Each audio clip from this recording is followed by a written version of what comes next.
my name is Aquilina Mendez Faulkner, and this is my Week 2 discussion board. Here's just a quick overview on the concepts that I'm going to discuss.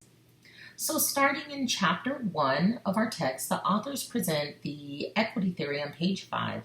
And the main thought behind this theory is that things should be equal and fair for all. For example, you shouldn't make any gains off of my expense and I shouldn't make any gains at your expense.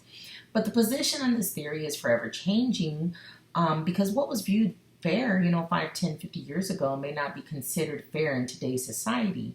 And situations and events can change a party's viewpoint of imbalances.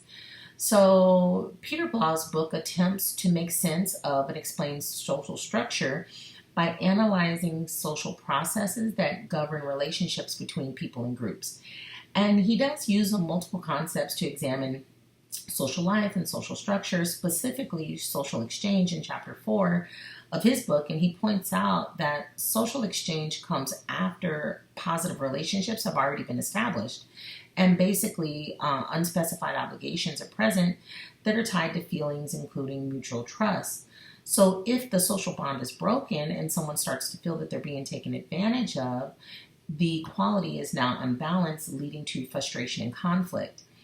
I feel the theory does make sense depending on the relationship, but there's just some relationships that are going to be imbalanced, such as employer-employee, teacher-student, doctor-patient. So that's my thought. So still in Chapter 1, the authors present the social exchange theory on page 8. And with this theory, the thought is that people make decisions based on self-interest, and specifically individuals look at the cost versus the reward during negotiations. So Roloff's book examines various social exchange theories of social interactions and relationships between people. And he agrees that people are focused on self-interest, and this is why they even bother to take time to be in a relationship.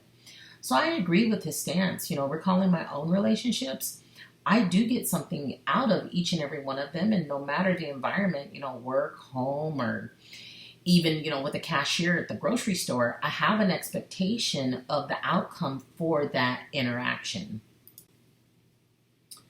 So Chapter 2 of our text discusses the sources of conflict and the importance of identifying the sources prior to negotiations.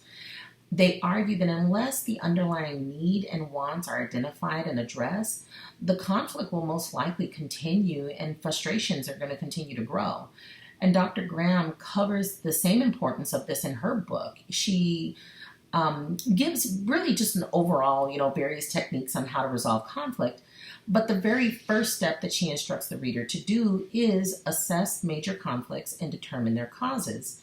And I feel both books really make a good point that, it would be impossible for me to, fix a noise on my car when I don't know what's causing the noise. And so the same mindset is you can't resolve a conflict when you don't know what's causing the conflict. So lastly, in Chapter 3, the process of negotiation is broken down into 4 steps. And I highlighted here step number 3, which is to invent options for mutual gain. The authors suggest value in having as much on the table as possible to discover trade-offs for mutual gain. The book by Lax and Savinius gives a lot of insight on how to reach an agreement, and they feel that it's naive to just think that there's the two, integrative and distributive approaches to negotiation. They feel that both of those are going to inherently just happen. The goal is to effectively manage the tension between the space going from distributive to integrative. And they feel that this space in between, that's where you can create these options for mutual gain. So I agree, and I feel that, to be an effective negotiator, one would need to be able to navigate through this space as smoothly as possible.